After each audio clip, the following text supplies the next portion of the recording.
पुरिया जी, यही सवाल मैं आपसे भी करना चाहूँगी कि ये जिस तरीके से हम देख भी रहे हैं कि थोड़ा फंड फ्लो डाइवर्ट हो रहा है चाइना की तरफ, साथ ही साथ स्टील कंपनीज भारतीय बाजारों में अच्छा परफॉर्म कर रही हैं। क्या कोई और थीम है जिसको क्लोजली ट्रैक करना चाहिए, जिससे एज एन इन्वेस्टर भी आप फायदा उठा सकते हैं?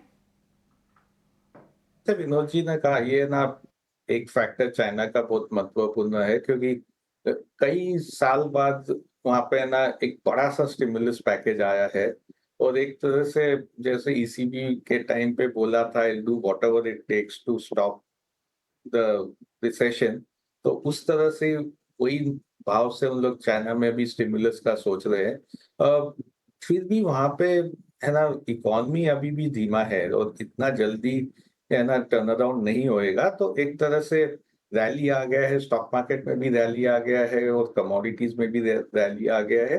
पर एक ये रैली के बाद वापस से थोड़ा थम जाएगा, एक्चुअल इकोनॉमी कैसा करेगा उस पर निर्भर करेगा। यदि अपने भारतीय बाजार देखें तो एकदम शॉर्ट टर्म पैसा जा रहा है चाइना से, भारत से चाइना की तरफ।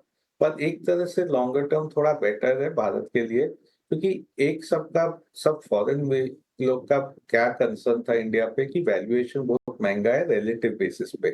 इंडिया है ना 80% 85% प्रीमियम पे ट्रेड कर रहा था पी बेसिस पे देखे तो, इमर्जिंग मार्केट इंडेक्स के कंपैरिजन में।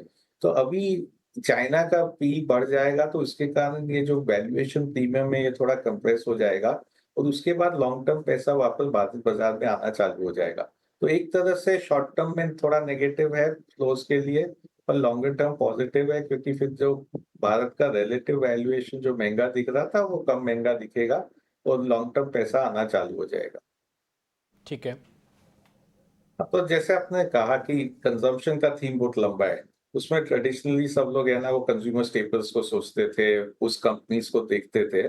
वहाँ भी थोड़ा बेहतर होना चाहिए क्योंकि जो बारिश आई है, जो मॉनसून के आंकड़े आए हैं, जो सोइंग का आंकड़ा है, वो अच्छा दिख रहा है तो ग्रोथ है उसमें। तो इसके कारण थोड़ा रूरल इकोनॉमी भी पिकअप हो जाएगा। दूसरा जो है ना सपोर्ट कर देगा कि अभी भारत में जो ब्याज है वो एक तरह से पीक आउट हो चुके हैं। शायद अक्टूबर में नहीं पर दिसंबर तक रेट कट का साइकिल चालू हो जाएगा तो वहां पे भी बेहतर हो जाएगा। कंजम्पशन में बस एक वैल्यूएशन अभी भी कोई सस्ते नहीं है, वैल्यूएशन ऐसे महंगे हैं। हालांकि स्टॉक्स अंडर परफॉर्म कर चुके हैं अगले पिछले 3 साल में। वहां पे स्पेसिफिकली हम लोग का ध्यान इस भाव पे ज्यादा है कंज्यूमर ड्यूरेबल्स पे। जो व्हाइट गुड्स है वहां पे ना काफी शेयर मिल सकते हैं जो सस्ते हैं। तो वहाँ एक सबसे ज्यादा ध्यान हम लोग का रहता है। थोड़ा सा टूरिज्म सेक्टर में भी एक दो शेयर है जहाँ पे ना वैल्यूएशन ज्यादा महंगे नहीं है। तो ये दो सेक्टर पे ज्यादा ध्यान है, कंज्यूमर स्टेबल्स अभी भी थोड़े महंगे दिखते हैं। ठीक है। ज्योति सर, बहुत बहुत शुक्रिया, थैंक यू वेरी मच। और आपने आज हमारे लिए फिर से समय निकाला, अच्छा लगा आपसे बातचीत करके। विनोद जी, आपका भी बहुत बहुत शुक्रिया, थैंक यू वेरी मच आज समय देने के लिए।